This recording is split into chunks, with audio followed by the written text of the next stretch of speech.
20 नवंबर 2022 आज हम लोग भगवद गीता 57 स्टार्ट करेंगे, that is chapter 14 text number 6 से। So let us invoke.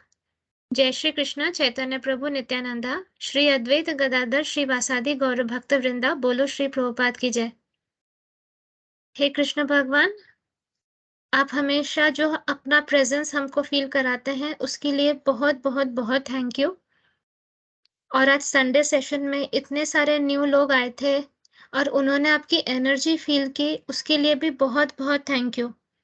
हमें आशीर्वाद दीजिए, हमें प्रोटेक्शन दीजिए कि हम इसी तरह आपका नाम हर जगह स्प्रेड कर सके, इसी तरह हम प्योर चैनल बन सके आपके डिवाइन वर्क के लिए।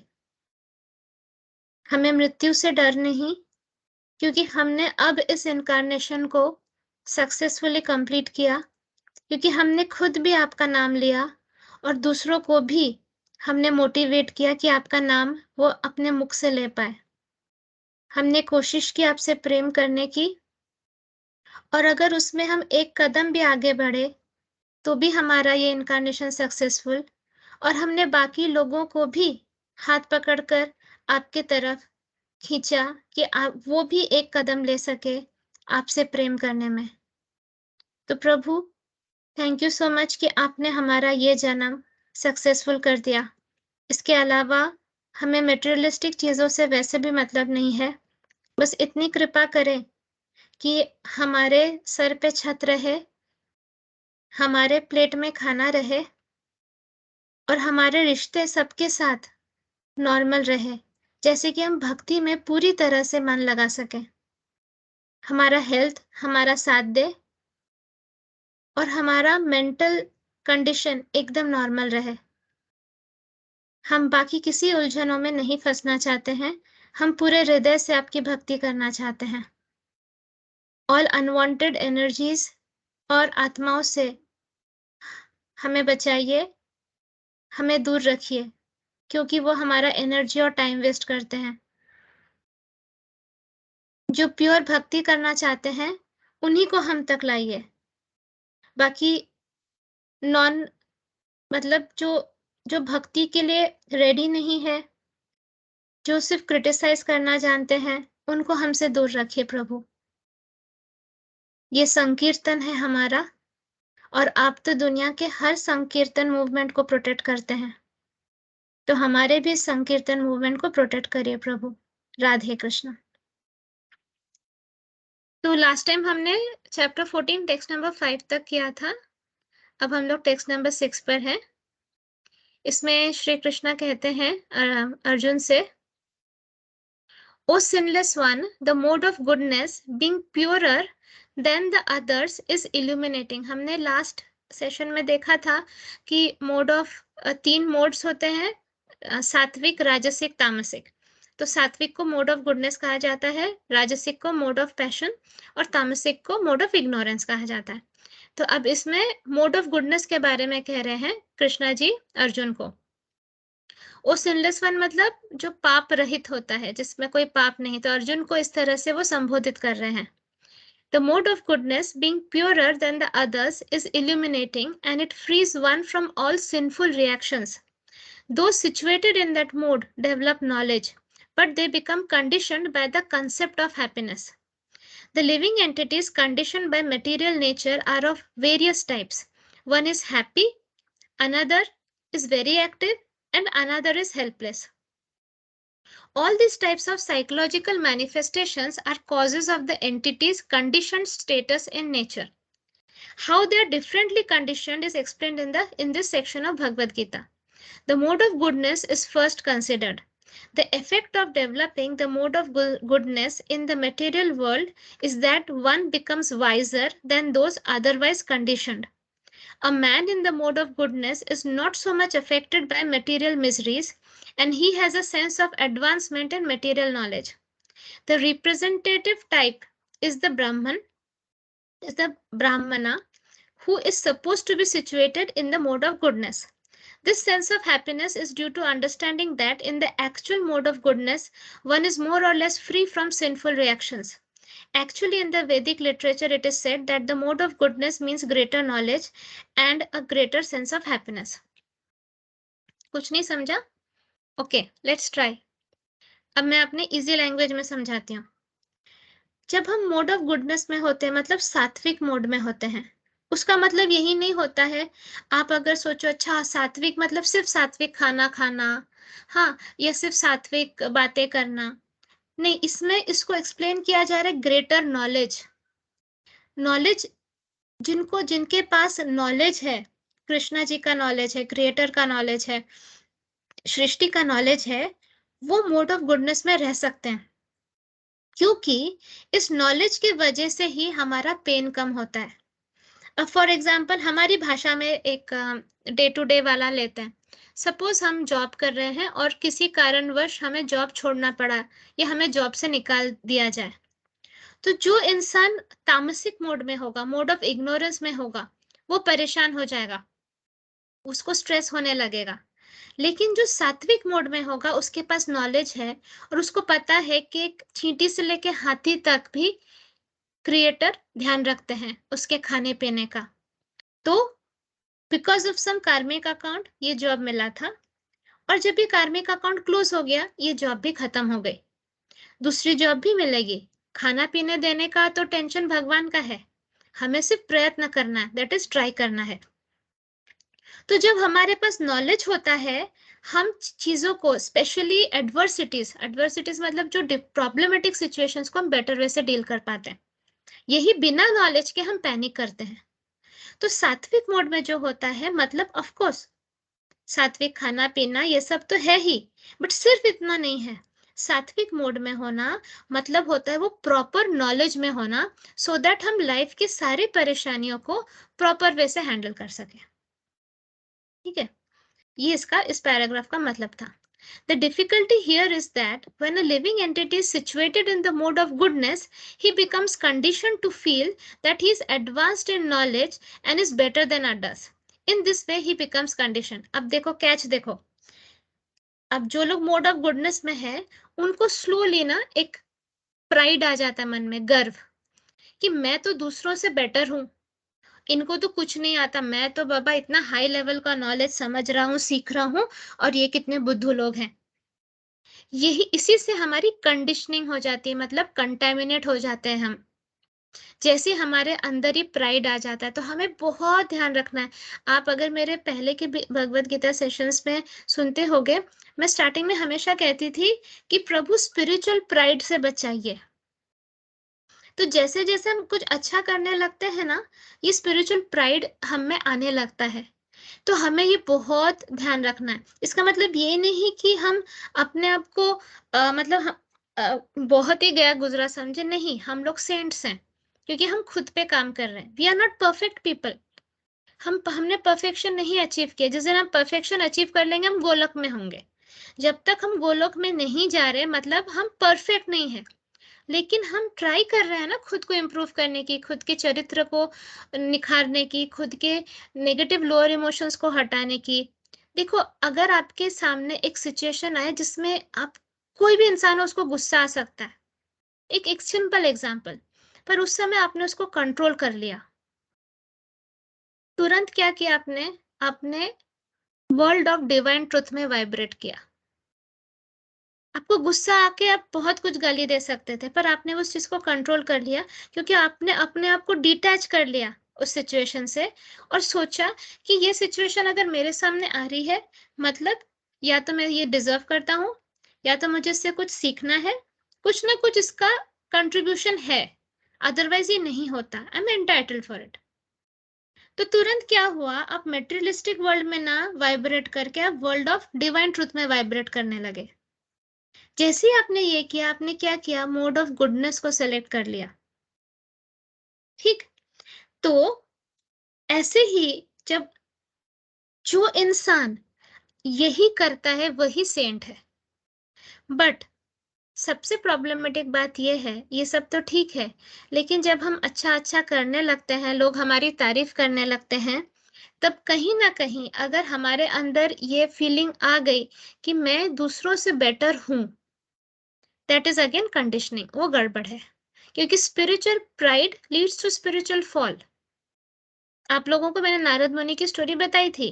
क्विक रिकैप, नारद मुनि को कामदेव ने ट्राई किया था वो करने के लिए। कामदेव जी क्या करते हैं, बाण मारते हैं और अंदर वो बेसिकली लस्ट को जगाते हैं या जो भी काम वासना जगाते हैं। लेकिन नारद मुनि पे असर नहीं हुआ, तो ही वॉज वेरी हैप्पी।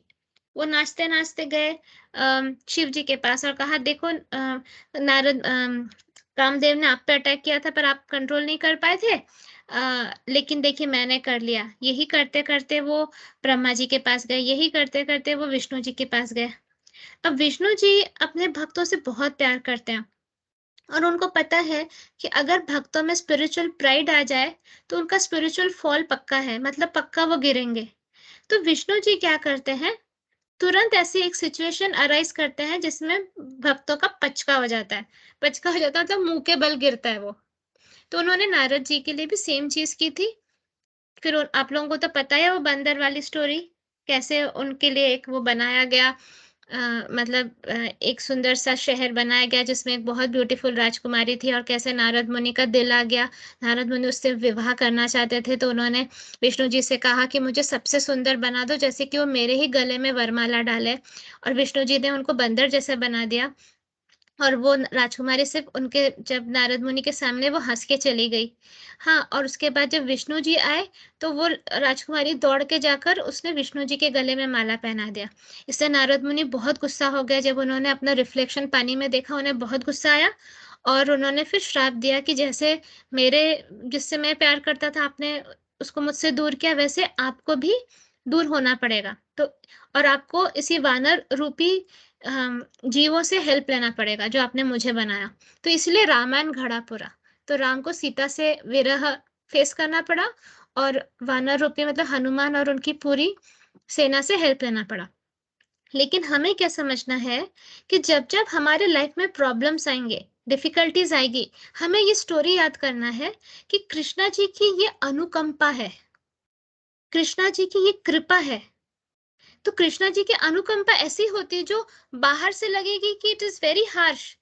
प्रभु का हम इतना नाम ले रहे हैं, इतनी मेहनत कर रहे हैं और ये प्रभु हमारे साथ क्या कर रहे हैं, बट हमें नहीं पता ना कि हमारे अंदर क्या कचरा है जो प्रभु पनपने नहीं दे रहे, प्रभु निकाल दे रहे। इसलिए पूरा कंप्लीट सरेंडर उनके चरणों में इज वेरी इंपॉर्टेंट। जब हम अपना कंप्लीट सरेंडर रखेंगे उनके चरणों में, हम कभी उन्हें गलत नहीं समझेंगे। हमें पता रहेगा कि ये हमारे अच्छे के लिए हो रहा है। This is important, this is very important. और एवरी सेकेंड हम मोड ऑफ गुडनेस में वाइब्रेट कर सकते हैं या मोड ऑफ इग्नोरेंस में वाइब्रेट कर सकते हैं। तामसिक में, सात्विक में, राजसिक में हम वाइब्रेट कर सकते हैं एवरी सेकेंड। तो ये हमें ध्यान रखना है। तो बेस्ट थिंग क्या है, बेस्ट थिंग है कि हमेशा अपना ध्यान कृष्णा जी पे अगर हम लगाए रखें तो गड़बड़ गड़बड़ चीजों में फंसने के चांस कम है। यही अगर हम गॉसिपिंग में रखेंगे, यही अगर हम परनिंदा, परचर्चा इस सब में घुसे रहेंगे, दूसरों के क्रिटिसिज्म में घुसे रहेंगे, ये आलतू फालतू फैमिली चीजों के बारे में, रिलेटिव्स के बारे में डिस्कशन करते रहेंगे, तो हम ना चाहते हुए भी तामसिक मोड में वाइब्रेट करेंगे। जब भी हम किसी के बारे में निंदा करते हैं, हम क्या क्या प्रूव करते हैं कि I am better than that person, correct. यही यहाँ पे बताया जा रहा है कि he becomes conditioned to feel that he is advanced in knowledge and is better than others। जब भी हम किसी को बुरा बोलते हैं मतलब हम अपने आप को उससे श्रेष्ठ समझते हैं, और ये बहुत खतरनाक चीज है स्पिरिचुअल पाथ पे। तो हमें ये नहीं सोचना है। हमें राइट नॉलेज क्या है कि हम भी सीढ़ी के उस पायदान पे कभी खड़े थे, हम भी कभी स्पिरिचुअल बेबी थे। आज ठीक है, हम 4 कदम ऊपर उठ गए, पर कभी हम भी वहीं पर थे। कभी हमें भी नीचे से एक ही आम दिखता था, अब हमें शायद काफी बड़ा विजन हमारा हो गया, हमें साइड के भी आम दिख रहे हैं। आम मतलब मैं दर से छुट्टी पार्ट 3 की बात कर रही हूँ। उसमें जो नीचे खड़ा होता है उसको सिर्फ नीचे से नीचे का व्यू मिलता है, लेकिन जो ऊपर होता है उसको पूरा व्यू मिलता है। तो उसका पर्सपेक्टिव, उसका परसेप्शन ब्रॉड हो जाता है ना, समझने की कैपेसिटी ब्रॉड हो जाती है। तो हम भी कभी ऐसे थे, ये समझकर अपना सर झुकाए रखो, ये बेस्ट है। अदरवाइज कब हमारे मतलब स्पिरिचुअल फॉल हो जाए हमें पता भी नहीं चलेगा। The best examples are the scientists and philosophers. Each is very proud of his knowledge, and because they generally improve their living conditions, they feel a sort of material happiness. This sense of advanced happiness in conditioned life makes them bound by the mode of goodness of material nature. As such, they are attracted towards working in the mode of goodness, and as long as they have an attraction for working in that way, they have to take some type of body in the modes of nature. Thus, there is no likelihood of liberation. ये वाला sentence फिर से पढ़ते हैं। जो scientist है, philosophers है, वो लोग बहुत प्राउड होते हैं ना अपने नॉलेज के बारे में, क्योंकि and because they generally improve the living conditions, they feel a sort of material happiness. अब उनको मोटिवेशन किससे मिलता है कि उनको पैसा मिलता है तो उनकी लिविंग कंडीशन बेटर हो जाती है, मतलब उनको अच्छा घर मिल जाता है, अच्छी कार मिल जाती है। जो मेटेरियलिस्टिक होते हैं उनको ये मेटेरियलिस्टिक चीजें मिलती है। जो स्पिरिचुअल होते हैं वो अपना कर्मा वेस्ट नहीं करते इन सारी चीजों में। अब जैसे आप लोग और मैं, हमें पता है हमारे पास 100 पॉइंट्स है कर्मा का। अगर उसमें से मैंने 20 पॉइंट्स स्पेंड कर दिया मर्सिडीज कार के लिए, 20 पॉइंट्स स्पेंड कर दिया 4 करोड़ के घर के लिए, मेरे पास बहुत कम कर्मा बचेगा जो मुझे हेल्प करेगा स्पिरिचुअल पाथ पे प्रोग्रेस करने के लिए, कृष्णा भक्ति के लिए। तो मैं तो वो नहीं करूंगी, आप भी नहीं करोगे। तो हम 100 में से क्या करेंगे, 10 रखेंगे मटेरियलिस्टिक उसके लिए। मतलब हमारा एक डिसेंट घर होगा, एक डिसेंट गाड़ी होगी जो चलती है, जिसमें 4 चक्के हैं, एक स्टीयरिंग व्हील है, बाकी एसी वेसी है, बस उतना। हमारे प्लेट में खाना है और हमारी एजुकेशन नॉर्मल एजुकेशन है, सो दैट हम नॉलेज को समझ सके। We don't have language barrier कि हम इंग्लिश नहीं समझ पा रहे या कुछ। हमारे डिसेंट बच्चे होंगे जो टॉपर्स ना भी होते हुए दे आर गुड। तो हम कैसे मॉडरेट चीजों को रखते हैं, सो दैट बाकी सारा कर्मा हमने लगा दिया है कि हम कृष्ण का नाम ले सके, उनकी भक्ति कर सके। आप देखोगे हमारे ग्रुप में से बहुत लोग हैं जो चाहते हैं स्पिरिचुअल प्रैक्टिसेस करने को, पर वो नहीं कर पा रहे क्योंकि वो कर्मा नहीं हो रहा, और कर्मा नहीं है इसलिए वो नाम नहीं ले पा रहे।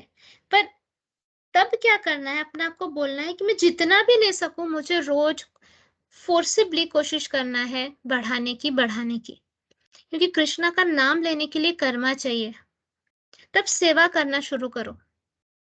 अगर आप प्रैक्टिसेस नहीं कर पा रहे हो, चाह कर भी सेवा करना शुरू करो, दूसरों से नाम बुलवाओ, तब आपका कर्मा बनेगा, आप खुद नाम ले पाओगे।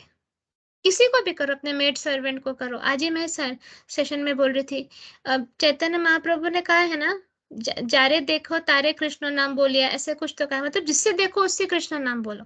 हाँ, लेकिन नाम अपराध का ध्यान ये रखना है, एक बार बोला 2 बार बोला, अगर वो इंसान इंटरेस्टेड नहीं है, वो आपका इंसल्ट करता है, कृष्णा जी का इंसल्ट करता है, तो फिर नहीं बोलना है उसको, फिर वो नाम अपराध हो जाता है। ओके, तो हमारे कृष्णा जी बहुत इंपॉर्टेंट है, हम उनका इंसल्ट टॉलरेट नहीं करेंगे, बिल्कुल नहीं करेंगे। ना ही हम कृष्णा जी का इंसल्ट टॉलरेट करेंगे, ना ही हम किसी कृष्ण भक्त का इंसल्ट टॉलरेट करेंगे, चाहे कुछ भी हो जाए। ये हमें ध्यान रखना है। अगर हम ये करते हैं तो दैट इज महापाप। तो जब मटेरियलिस्टिक हैप्पीनेस के पीछे जो भागते हैं उनको मटेरियलिस्टिक हैप्पीनेस मिलती है, लेकिन जो अक्लमंद लोग हैं अब उन्हें समझ में आ गया कि कर्मा कहाँ इन्वेस्ट करना है। तो आप ये बाहरी चीजों को देखकर अपना मन अशांत मत करिएगा। ओके, क्योंकि जहां जरूरी है वहां आपका कर्मा ऐड हो रहा है, वहां एफडी बनते जा रही है, फिक्स डिपॉजिट होता जा रहा है। This sense of advanced happiness in conditioned life makes them bound by the mode of goodness of material nature. As such, they are attracted towards working in the mode of goodness. As long as they have an attraction for working in that way, they have to take some type of body in the modes of nature. Thus, there is no likelihood of liberation or of being transferred to the spiritual world. Repeatedly, one may become a philosopher, a scientist, or a poet, and repeatedly become entangled in the same disadvantages of birth and death. But due to the illusion of the material energy, one thinks that this sort of life is pleasant. ये बांध देता है ना, जब जब यही जब हम यही करते रहते हैं, हमारा मेटेरियलिस्टिकली अच्छा होता रहता है, तो हम मोटिवेट होते हैं और ये करने को और ये करने को। इसके चक्कर में क्या होता है, हमें बार बार बॉडी लेनी पड़ती है, बार बार। तो हम फिर कभी भी मुक्ति नहीं पाते हैं, हम ये बर्थ और डेथ के चक्कर में फंस जाते हैं। तो इसीलिए कृष्ण भगवान हमको समझा रहे हैं कि क्या क्या नहीं करना चाहिए। नेक्स्ट वर्स पे चलते हैं। Text number 7। The mode of passion is born of, अब हम राजसिक मोड के बारे में बात कर रहे हैं। The mode of passion is born of unlimited desires and longings, O son of Kunti, and because of this one is bound to material fruitive activities. The mode of passion is characterized by the attraction between man and woman. Woman has attraction for man and man has attraction for woman. This is called mode of passion. And when the mode of passion is increased, one develops the hankering for material enjoyment. He wants to enjoy sense gratification. For sense gratification, a man in the mode of passion wants some honor in society or in the nation, and he wants to have a happy family with nice children, wife, and house. These are the products of the mode of passion. As long as one is hankering after these things, he has to work very hard. Therefore, it is clearly stated here that he becomes associated with the fruits of his activities and thus becomes bound by such activities. In order to please his wife, children, and society, and to keep up his prestige, one has to work. Therefore, the whole material world is more or less in the mode of passion. Modern civilization is considered to be advanced in the standards of the mode of passion. Formerly, the advanced condition was considered to be in the mode of goodness. If there is no liberation for those in the mode of goodness, what of those who are entangled in the mode of passion? हम में से सब mode of passion में 90% है। 90% हमारी शायद एक टांग मोड ऑफ गुडनेस में फंसी रखी हुई है, लेकिन बाकी पूरी बॉडी हमारी मोड ऑफ पैशन में, क्योंकि हम सब ये चीज करते हैं। हमें एक हैप्पी फैमिली चाहिए जिसके लिए हमें जॉब करनी पड़ती है, हमें पैसा कमाना पड़ता है, फिर हमें अच्छा खाना खाना पड़ता है, फिर हमें सोसाइटी को सेटिस्फाई करने के लिए उनको भी बीच बीच में अच्छा खाना खिलाना पड़ता है। फिर attraction between man and women, ये तो और एक भयंकर चीज है जिससे कोई नहीं बच सकता, ये तो रहेगा ही। ओके, तो इससे क्या हो रहा है कि मैक्सिमम सिविलाइजेशन पूरा इसमें फंसा हुआ है। तो कृष्णा जी कह रहे हैं कि जब मोड ऑफ गुडनेस वालों का ही लिबरेशन होने के चांस कम है, तो क्या बोले हम मोड ऑफ पैशन वालों का। ठीक, तो हम आगे बढ़ते हैं।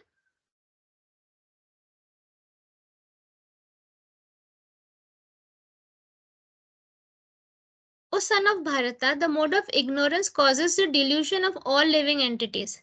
The result of this mode is madness, indolence, and sleep, which bind the conditioned soul. In this verse, the specific application of the word tu is very significant. This means that the mode of ignorance is a very peculiar qualification of the embodied soul. This mode of ignorance is thus the opposite of mode of goodness.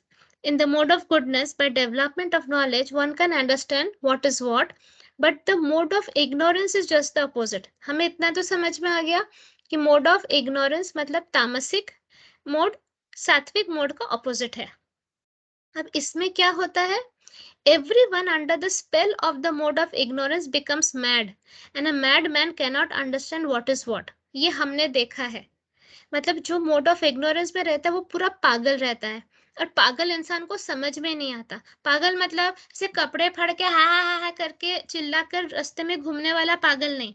पागल मतलब अगर आप देखो अपने आसपास, तो वो सिर्फ एंजॉयमेंट में फंसा हुआ है, या तो सिर्फ काम किए जा रहा, पागलों की तरह काम किया जा रहा, या पागलों की तरह एडिक्शन में है, ड्रिंक किया जा रहा है, ड्रग्स लिया जा रहा है, पार्टी किया जा रहा है, या भगवान से दूर दूर तक कोई मतलब नहीं, सिर्फ पागलों की तरह काम करो, घर आओ,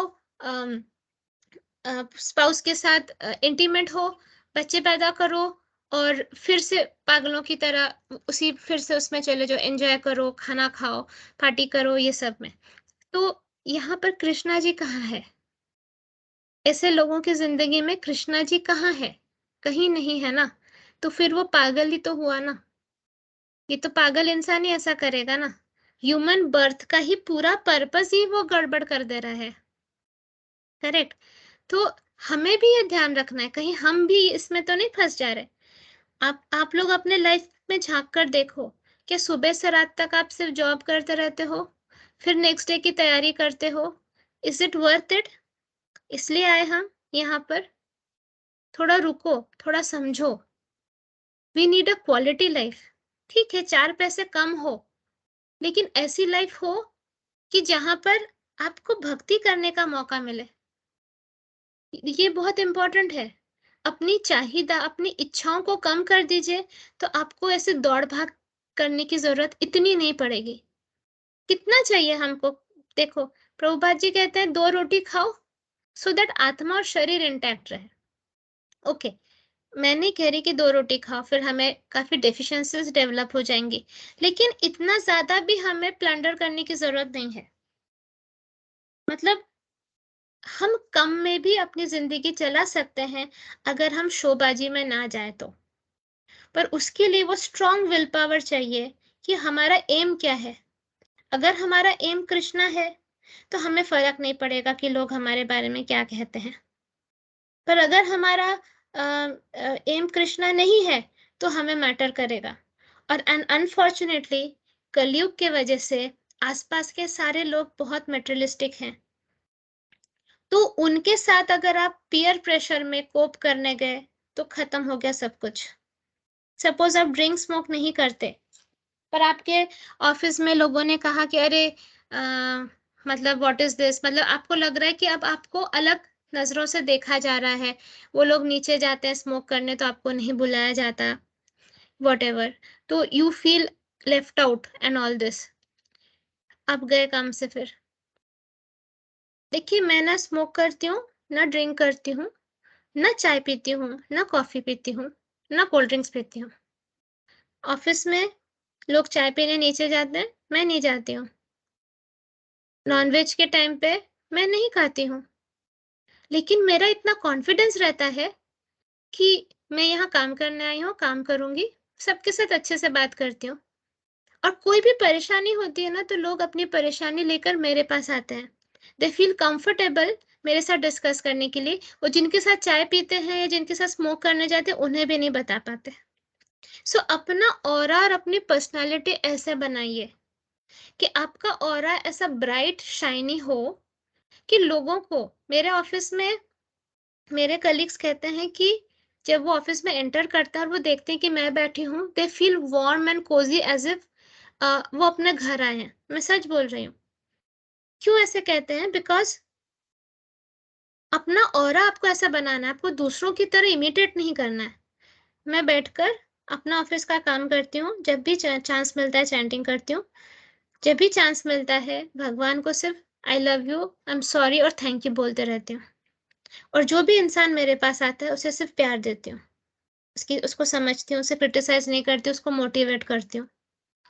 इससे क्या होता है, this is all you need, rather than उनके साथ ड्रिंक स्मोक करना और उनकी तरह बिहेव करना। नो, इससे आपको रिस्पेक्ट नहीं मिलेगा। जब तक आप खुद को रिस्पेक्ट नहीं करते हो, आपको किसी से रिस्पेक्ट नहीं मिलेगा। और यही मैंने फॉरेन कंट्रीज में भी किया है, सेम थिंग। यही मैं इंडिया में भी करती हूँ। एंड मुझे टचवुड कोई प्रॉब्लम नहीं होती। मैं पीयर प्रेशर में नहीं आती हूँ। इनफैक्ट उन लोगों को थोड़ा-सा ऑकवर्ड लगता है और वो कहता है माइंड तो नहीं करोगे ना अगर मैंने एक सुट्टा मारा तो? पहले तो मुझे पता ही नहीं था सुट्टा मारना क्या होता है। फिर मुझे समझा अच्छा सिगरेट पीने को सुट्टा मारना बोला जाता है। So I said no, it's your wish, you want to go ahead, you go. मुझे कुछ प्रॉब्लम नहीं है। तो मैं पैसिव स्मोकिंग से खुद को बचाती हूँ, बट मैं किसी को रोकती नहीं हूँ। किसी को रोकूँगी नहीं, टोकूँगी नहीं। लेकिन मैं अपना रीज़न बता देती हूँ कि मुझे नहीं पसंद addiction, because addiction means I am dependent on something और मुझे किसी और पे डिपेंडेंट होना अच्छा नहीं लगता है। बस इतना बोल देती हूँ, ओके? तो मैं इससे क्या हो रहा है, मैं सामने वाले को रोक टोक भी नहीं रही हूँ, बट उनको एक रीजन दे रही हूँ कि जिस पर वो भी सोच सकते हैं, वो रिफ्लेक्ट करके सोच सकते हैं कि हाँ यार, दिन भर में अगर मुझे इतने सारी चीजों पे, मतलब लोग जब कहते हैं ऑफिस में कि नींद आ रही है यार, मुझे कॉफी पीना है, मुझे नींद आती है तो मैं पानी पीती हूँ, एंड इट्स ओके, कोई बात नहीं। इतना ज्यादा आपको डिपेंडेंसी नहीं रखनी है किसी पे। आपके फिर सेंसेस आपके कंट्रोल में कहाँ है? कहाँ है फिर? नहीं है ना। तो हमको पहले तो अपने सेंसेस को कंट्रोल में लाना है, तब जाके ना ये पहाड़ जैसी जिंदगी में हम एक कदम भी आगे ले पाएंगे टुवर्ड्स कृष्णा जी। वरना तो ये सेंसेस ही हमें नचाते रहते हैं ना, सारा टाइम तो ये सेंसेस नचा रहे, एवरी सेकेंड। भूख लग रही है, प्यास लग रही है, टॉयलेट लग रही है, हाँ, चाय पीनी है, कॉफी पीनी है, खत्म, कट कट कट करो, एक एक करके डिपेंडेंसीज को अपने लाइफ से कट करो। देखो, एनालाइज करो, मैं किस पे डिपेंडेंट हूँ, कट करो, ब्रूटली कट करो। It's of no use. चाय पी के कोई फायदा नहीं होता है, कॉफी पी के कोई फायदा नहीं होता है। इनफैक्ट निकोटिन और कैफीन के वजह से आपको एडिक्शन में जाना पड़ता है, उससे बीपी राइज होता है। ये मत बोलो हम ग्रीन टी पीते हैं, बट जो सब किसी भी टाइप का टी, वाई बेस्ट इज पानी पियो। पानी पियो सो दैट आपका पूरा सिस्टम क्लीन हो जाए, फ्लश आउट हो जाए सारे टॉक्सिन्स। ठीक है, तो अपने आप को ये चीजें रोज रोज बोलने लगो। मैं ये भगवत गीता के थ्रू आपको स्ट्रॉन्ग करने की कोशिश कर रही हूँ। देखो, मैं ये नॉलेज बोल के चले जा सकते हैं आपको, बोले हाँ हाँ मोड ऑफ इग्नोरेंस में नहीं रहना चाहिए, हाँ हाँ मोड ऑफ गुडनेस बेटर है, बट एवरीडे लाइफ में आप कैसे इंप्लीमेंट करोगे? ये तो सबको पता है कि मोड ऑफ इग्नोरेंस में नहीं रहना चाहिए, but how will you implement? जब आपका कलीग आपको कुछ बोलेगा इंसल्टिंग कि क्या रे तू चाय तक नहीं पीता, तो वो आपको इंसल्टिंग नहीं लगना चाहिए। यू शुड फील प्राउड, हाँ यार मैं चाय नहीं पीता। क्या होता है चाय पी के? बता मुझे, कुछ भी एडवांटेज बता, चाय पीने से क्या होता है? एक भी एडवांटेज है? नहीं है। साइंटिफिकली देखो ना आप, क्या एडवांटेज है चाय पी के? उधर नींद नींद चली जाती है, बोले नींद मेरी वैसे भी चली जाती है, अभी उठूंगा थोड़ा स्ट्रेच करूंगा, पानी पीऊंगा, नींद चली जाएगी, थोड़ा ऐसा घूम कर आ जाऊंगा एक चक्कर मार के। तो उसमें चाय पीने की क्या जरूरत है? क्यों मैं अपने बॉडी में कचरा डालूं? You should have your answers ना। When you are sure about yourself, others will be sure about you. ये याद रखो, पहले आपको श्योर होना है आपके चॉइसेस के बारे में। आप एक्चुअली ना, पता एक्चुअली मना किया गया है मुझे चाय पीने को ना, इसलिए। तो फिर वो बोलेगा अरे छोड़ ना ये सब, चल एक बार पी ले, कुछ नहीं होता, हो गया। You have to be sure कि मैं ये चीज क्यों कर रहा हूँ। एक एक करके डिपेंडेंसीज को खत्म करिए। इतने सारे कॉर्ड्स आपके जुड़े हुए हैं हर तरफ, तब जाकर ना आप सॉलिट्यूड में कृष्णा जी से कनेक्ट कर पाओगे। सारा टाइम अगर आप सोशल मीडिया, सारा टाइम आप लोगों के बीच में रहोगे, तो when will you sit and reflect on the knowledge? आपको एक अकेला टाइम जरूरी है। ठीक है, तो ये मैडनेस से निकलना है। मैड मत बनिए। भगवत गीता में लिखा गया है, मैं नहीं कह रही हूँ। भगवत गीता में कृष्णा जी खुद बोल रहे हैं कि जो तामसिक मोड में होते हैं वो पागल हैं, तो हमें पागल नहीं बनना है। तो यहाँ कह रहे हैं, everyone under the spell of the mode of ignorance becomes mad, and a madman cannot understand what is what. Instead of making advancement, one becomes degraded. Advance तो करना छोड़ो, वो तो और नीचे गिर जाता है। The definition of the mode of ignorance is stated in the Vedic literature. क्या definition दिया है वैदिक लिटरेचर में तामसिक मोड का? बता रहे हैं, under the spell of ignorance, one cannot understand the thing as it is. For example, everyone can see that his grandfather has died, and therefore he will also die. Man is mortal. The children that he conceives will also die. So that is sure. Still, people are madly accumulating money and working very hard all day and night, not caring for the eternal spirit. This is madness. क्या बोला जा रहा है? सबने देखा है कि उनकी दादाजी या नाना जी की मृत्यु हुई है, मतलब हमारी भी मृत्यु होगी, जो बच्चे हमने किए उनकी भी मृत्यु होगी, मतलब डेथ इज श्योर। मृत्यु होने ही वाली है सबकी। फिर भी पागलों जैसे हम जमा कर रहे हैं पैसा, पागलों जैसे दिन रात मर मर के हम जमा कर रहे हैं, और हमारा जो इटर्नल स्पिरिट है, हमारी जो आत्मा है, उसके बारे में सोच ही नहीं रहे हैं। इसी को मैडनेस कहा जाता है। In their madness, they are very reluctant to make advancement in spiritual understanding. Such people are very lazy. When they are invited to associate for spiritual understanding, they are not much interested. ये तो हमने देखा ही है, हमारे पूरे group ने देखा है। ऐसे लोग बहुत लेजी होते हैं। अगर उनको आप सत्संग में बुलाओ, संडे सेशन में बुलाओ, वो नहीं आएंगे। वो बोलेंगे मेरे पास टाइम नहीं, मुझे ये काम है, मुझे उधर जाना है, ये सब। सो वो वो मोड ऑफ मतलब बहुत ही खतरनाक मोड में फंसे हुए हैं। They are not even active like the man who is controlled by the mode of passion. Thus, another symptom of one embedded in the mode of ignorance that he sleeps more than is required. और वो बहुत ज्यादा सोता भी है वो इंसान, जितना required है उससे भी ज्यादा. 6 hours of sleep is sufficient, but a man in the mode of ignorance sleeps at least 10 or 12 hours a day. ये एक और लक्षण है, जो 10 से 12 घंटा सोता है वो इंसान मोड ऑफ इग्नोरेंस में होने के चांस है. Such a man appears to be always dejected and is addicted to intoxicants and sleeping. These are the symptoms of a person conditioned by the mode of ignorance.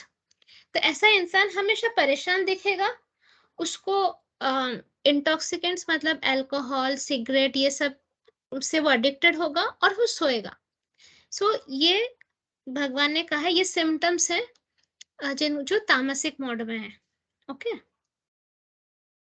हम आगे बढ़ते हैं.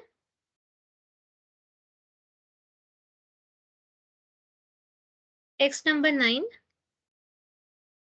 The mode of goodness conditions one to happiness, passion conditions him to the fruit of action, and ignorance to madness. ये हमने देख लिया. A person in the mode of goodness is satisfied by his work or intellectual pursuit, just like a philosopher, scientist, or educator may be engaged in a particular field of knowledge and may be satisfied in that way. A man in the mode of passion and goodness may be engaged in fruitive activity. He owns as much as he can and spends for good cause. Sometimes he tries to open hospitals, give to charity institution, etc. These are the signs of one in the mode of passion. And the mode of ignorance covers knowledge. In the mode of ignorance, whatever one does is neither good for him nor for anyone. तो जो mode of passion में होता है वो at least charitable चीजों में spend करता है अपना पैसा, हॉस्पिटल बनाने में, स्कूल बनाने में, ये सब में. लेकिन फिर भी वो मोड ऑफ पैशन में है, वो मोड ऑफ गुडनेस में नहीं है. लेकिन जो मोड ऑफ इग्नोरेंस में होता है वो ना खुद के लिए अच्छा करता है ना किसी और के लिए अच्छा करता है. Text number 10. Sometimes the mode of passion becomes prominent, defeating the mode of goodness, O son of Bharata, and sometimes the mode of goodness defeats passion, and at other times the mode of ignorance defeats goodness and passion. In this way, there is always competition for supremacy. मतलब कभी mode of passion एकदम उभर के आता है, फिर कभी mode of goodness उभर के आता है, या तो कभी कभी तामसिक मोड उभर के आता है. When the mode of passion is prominent, the mode of goodness and ignorance are defeated. When the mode of goodness is prominent, passion and ignorance are defeated. And when the mode of ignorance is prominent, passion and goodness are defeated. This competition is always going on. ये competition चलता रहता है हमेशा.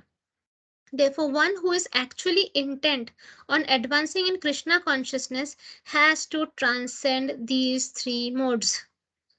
तो जो Krishna consciousness में आगे बढ़ना चाहता है उनको ये मोड्स के ऊपर जाना पड़ेगा, तीनों मोड के ऊपर.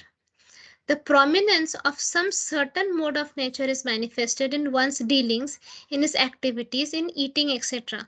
All this will be explained in later chapters, but if one wants, he can develop by practice the mode of goodness and thus defeat the mode of ignorance and passion. One can similarly develop the mode of passion and defeat goodness and ignorance. One can develop the mode of ignorance and defeat goodness and passion. Although there are these three modes of material nature, if one is determined, he can be blessed by the mode of goodness, and by transcending the mode of goodness, he can be situated in pure goodness, which is called the Vasudeva state. So Vasudeva state है, अगर एक इंसान कोशिश करे तो वो goodness में हमेशा रह सकता है, मोड ऑफ गुडनेस में। जैसे कहा जाता है Vasudev state, a state in which one can understand the science of God. मतलब भगवान के का जो नॉलेज है वो समझ सकता है वो इस स्टेट में। By the manifestation of particular activities, it can be understood in which mode of nature one is situated. हमारी जैसे एक्शंस होते हैं ना, हम जैसे एक्टिविटीज करते हैं, उसी से पता चल जाता है कि हम कौन से मोड ऑफ नेचर में हैं एक्चुअली। नेक्स्ट में चलते हैं, text number 11। The manifestation of the mode of goodness can be experienced when all the gates of body are illuminated by knowledge. There are 9 gates in the body. जब हमारे पूरे 9 gets हमारे शरीर में 9 openings हैं जिन्हें गेट कहा जाता है। आप लोगों ने सुना होगा जब किसी की मृत्यु होती है तो पंडित जी से पूछा जाता है कि कहाँ से इसकी आत्मा निकली। तो फिर वो बताते हैं कि इस टाइम पे अगर किसी की मृत्यु हुई तो शायद नाक से निकली या आंख से निकली। तो जो 9 गेट्स उसमें हमारे बॉडी में है वो है 2 आईज, 2 आंख, 2 कान, 2 नासिका nostrils, the mouth, the genital and the anus, मतलब हमारे टॉयलेट करने की जगह। Okay, in every gate when the symptom of goodness is illuminated, it should be understood that one has developed the mode of goodness.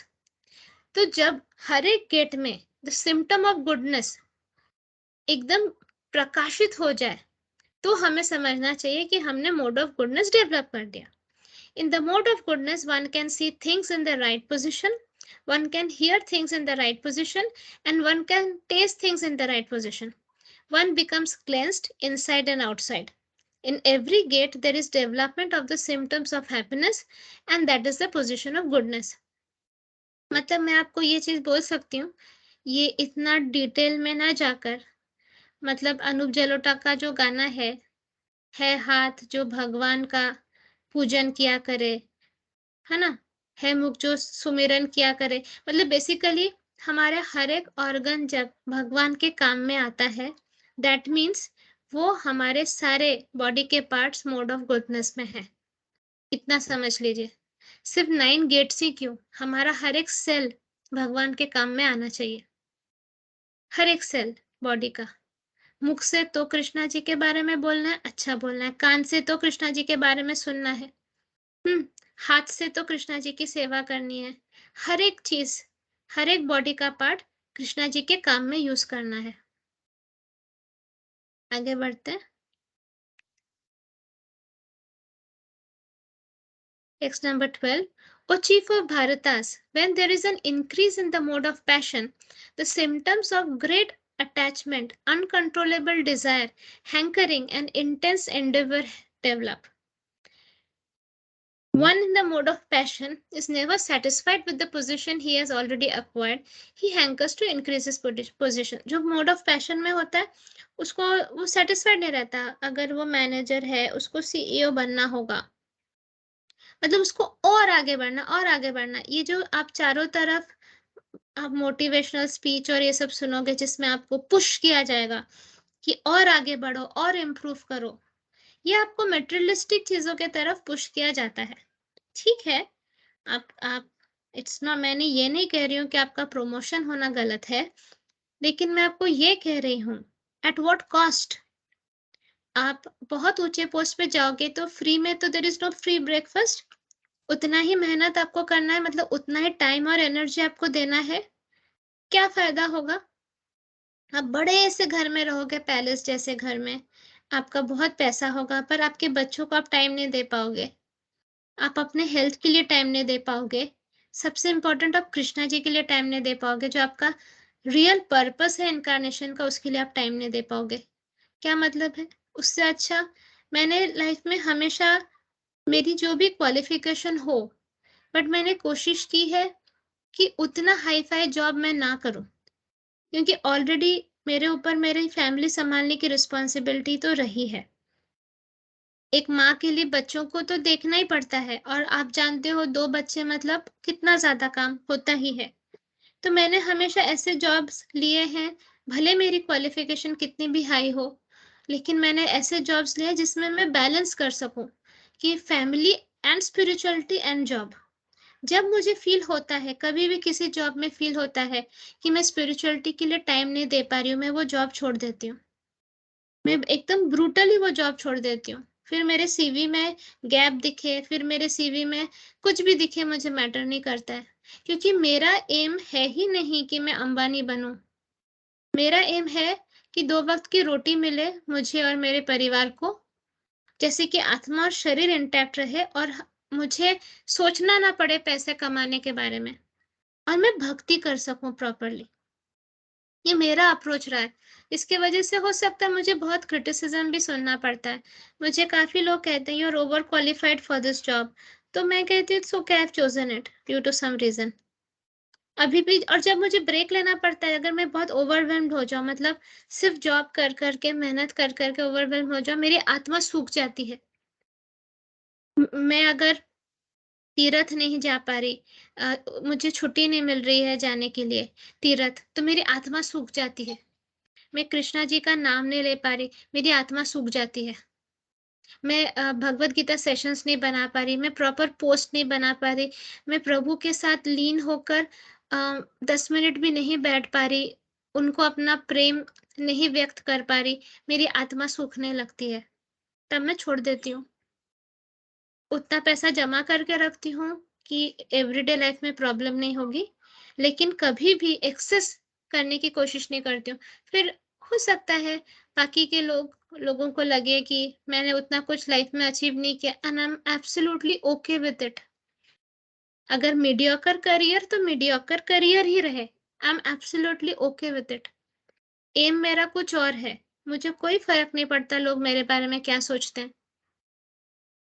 लोग मेरे बारे में सोचते हैं, वो भी मैं सोचूं तो लोग क्या सोचेंगे ना।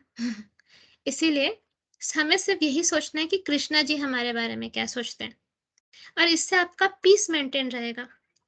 आप अगर अपना रिमोट इतने सारे लोगों के हाथ में दोगे कि अरे उसने मेरे बारे में बुरा सोचा, उसने मेरे बारे में अच्छा सोचा, उसने मेरे बारे में गलत सोचा, आप कभी भी पीस में नहीं रहोगे। सो डिटैच करिए खुद को और सबसे पहले सोचिए कृष्णा जी मेरे बारे में क्या सोचेंगे, क्योंकि मृत्यु तो आनी है ना। जब मृत्यु आएगी तब रिपोर्ट कार्ड बनेगा, जब रिपोर्ट कार्ड बनेगा उसमें ये तो नहीं लिखा रहेगा कि इसने 10 घर खरीदा, इसने 4 मर्सिडीज खरीदे। उसमें लिखा रहेगा कि इसने कितना गुड कर्मा किया, इसने कितना बैड कर्मा किया, उसने कितने बार भक्ति की, भगवान का नाम लिया, उसने कितने लोगों की मदद की, वो किसी और के लिए भी जी कि नहीं, ये सब लिखा रहेगा। तो अगर हम इंटेलिजेंट हैं, हम ये समझ लेंगे दिस इज नॉलेज। और जो मोड ऑफ गुडनेस में रहते हैं उनको ये नॉलेज समझ में आता है। जो मोड ऑफ इग्नोरेंस में रहते हैं वो पागल होते हैं, उनको ये नॉलेज नहीं समझ में आता। आप उनको कितना भी बोलो वो आपको क्रिटिसाइज करेंगे, वो आपको गलत बोलेंगे। सो रहने दो, कुछ मत करो, लीव इट। हमने इतना कर्मा बना लिया है कि हमको ये नॉलेज समझ में आ रही है और हम इम्प्लीमेंट कर पा रहे हैं। दूसरों का इतना कर्मा नहीं है, तो हम अपना सर भी फोड़ ले तो भी उन्हें समझ में नहीं आएगा।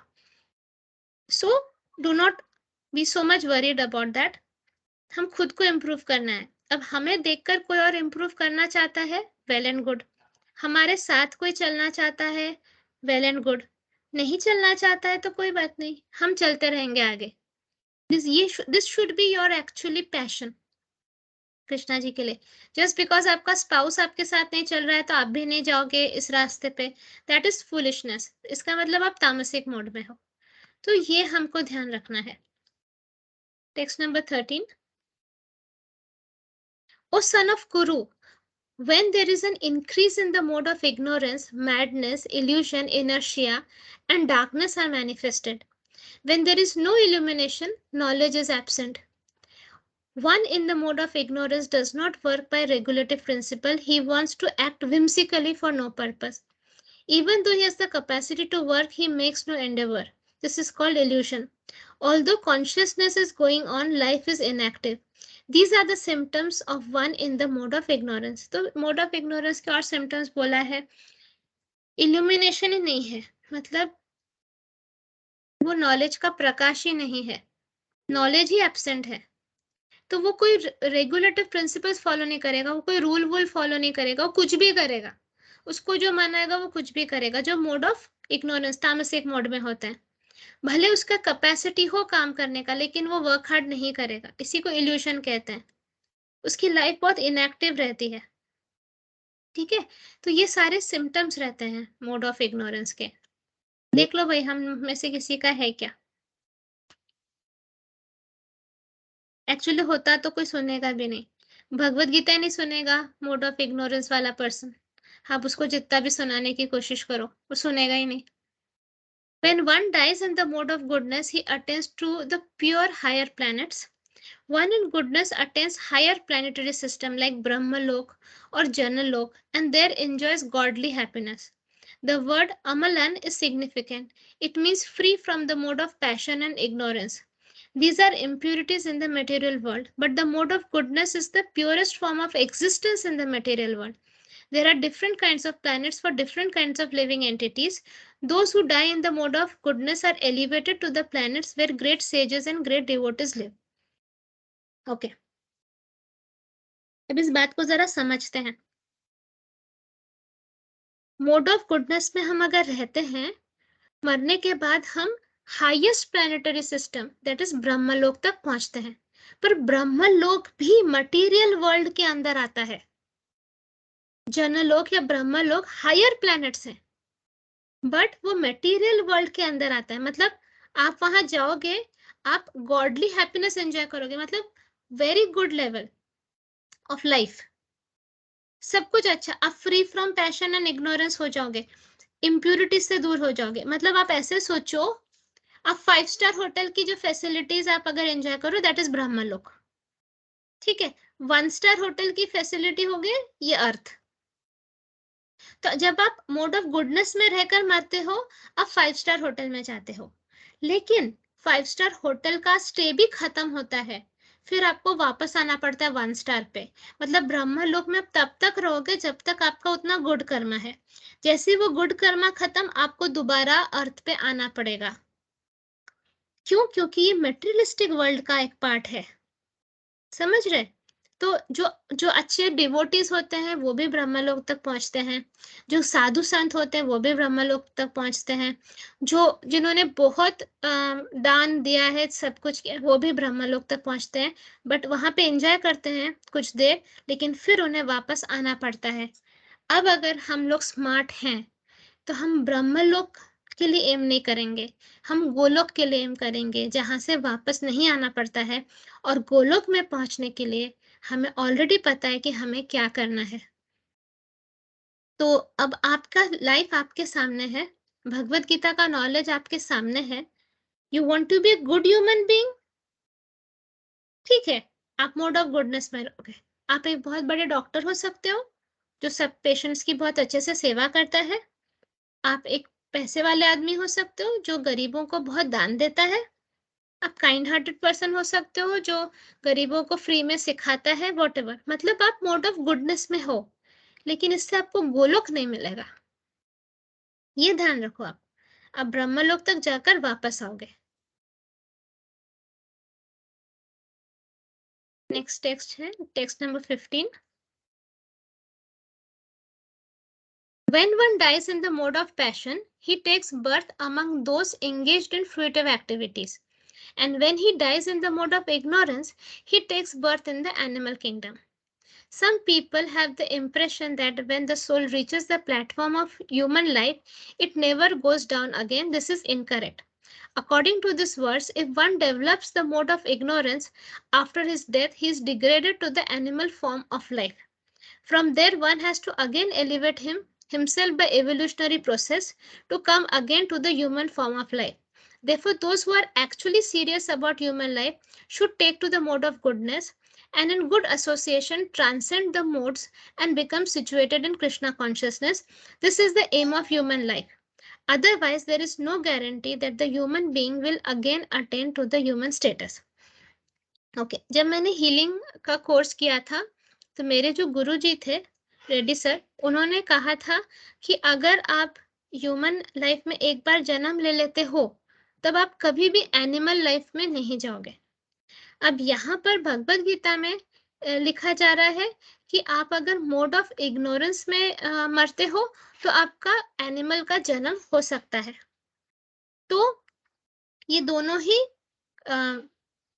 ही ज्ञानी है। मतलब YPV जो मतलब हीलिंग का जो ग्रुप है वो उनका भी बहुत हाई लेवल नॉलेज है। ऑफ कोर्स प्रभुपाद जी को तो मैं कंपेयर ही नहीं कर सकती हूँ। तो फिर क्या होता क्या है? मैंने फिर एक बीच का रास्ता निकाला।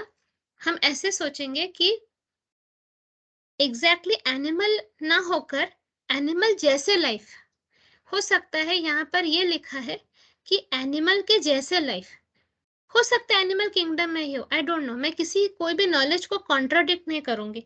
हो सकता है हम एनिमल बने जो मोड ऑफ इग्नोरेंस में रहते हैं, या ये भी हो सकता है कि हम धारावी जैसे जगह में जन्म ले जहाँ पे लोग एनिमल्स जैसे रहते हैं, गंदगी में, जहाँ पे आसपास सुअर भटकते रहते हैं, मच्छर कीचड़ सब कुछ है, तो वो तो एनिमल जैसे ही लाइफ हुआ।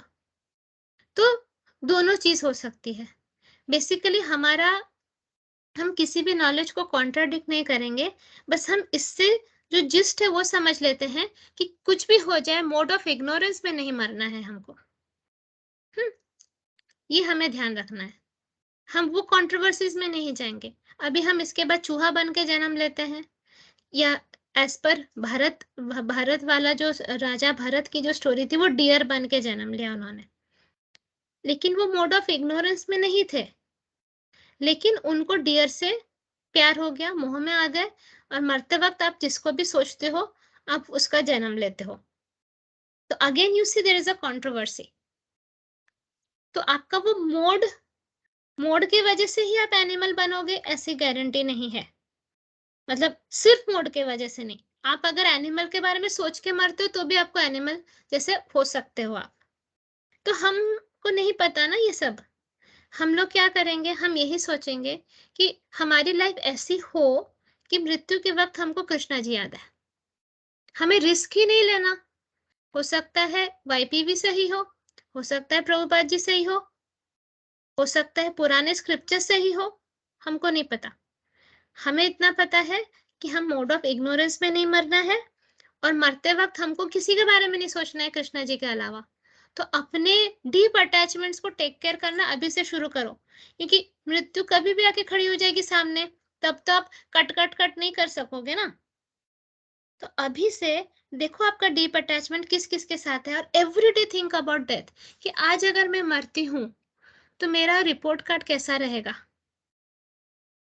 हम सोचना नहीं चाहते ना अपने मृत्यु के बारे में, क्योंकि हमें कंफर्टेबल नहीं लगता, बट इससे बड़ा सत्य तो है ही नहीं। तो सोचते हैं, चलिए आज अगर मृत्यु आती है तो हमें लोगों की दुआ मिली है या बद्दुआ मिली है। हम लोगों के लिए पेन इन द नेक बने हैं, कि हम लोगों के लिए ऐसा वाला बने हैं कि लोग हमारे ऑरा में आकर शांति महसूस करते हैं, कि हमारे ऑरा में आके उन्हें लगता है ये कब जाएगी। चलो खुद को एनालाइज करते हैं, हमने क्या अचीव कर लिया। आप बड़ी गाड़ी बड़ा बंगला तो वो तो यहीं रह जाएगा, वो आपके मरने के बाद कोई और यूज करेगा। लेकिन आपने क्या अचीव किया, ये ये है कि आप जब होते हो तो वो इंसान को अच्छा लगता है, कि वो इंसान वेट करता है आप कब जाओ। ये दिस इज वेरी इंपॉर्टेंट। आप पेन इन द नेक हो लोगों के लिए, आते ही आप शुरू हो जाते हो ताड़नहार जैसा, उसके जैसे क्रूर सिंह जैसे, कि ये यहाँ पे क्यों रखा है, ये ठीक क्यों नहीं किया। Are you a nagging person कि आके सिर्फ परेशान करना है। यू क्रिटिसाइज एवरीबडी, तुम में ये खराब है, तुम में ये इम्प्रूवमेंट नहीं है, मैं तो थक चुका हूँ तुमसे। आप हमेशा क्रिटिसाइज करते हो कि you are a loving person, जो आप आने से ही लोगों को लगता है वाओ ये आ गया है। ये आपको समझना है, ये ठीक है। So this will be your achievement, कि आपने अपने लाइफ में क्या किया। और उसके बाद मृत्यु आती है तो आपका कुछ मिरेकल तो नहीं होगा, रिपोर्ट कार्ड वैसे ही बनेगा। सो अभी के लिए हम इस पे खत्म करते हैं, क्योंकि जस्ट 2 मिनट्स बचा है। Let me see just see the next verse.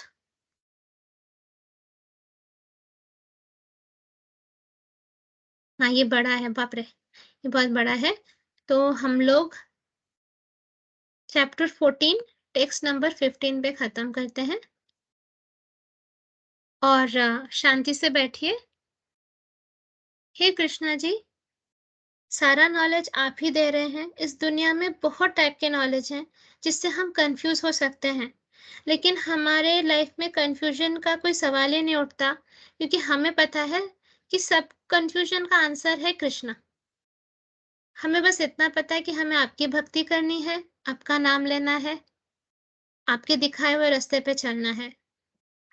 मुझे ये भी फ़र्क नहीं पड़ता प्रभु कि मैं इसके बाद कैट बनूँगी, डॉग बनूँगी, मंकी बनूँगी, क्या बनूँगी।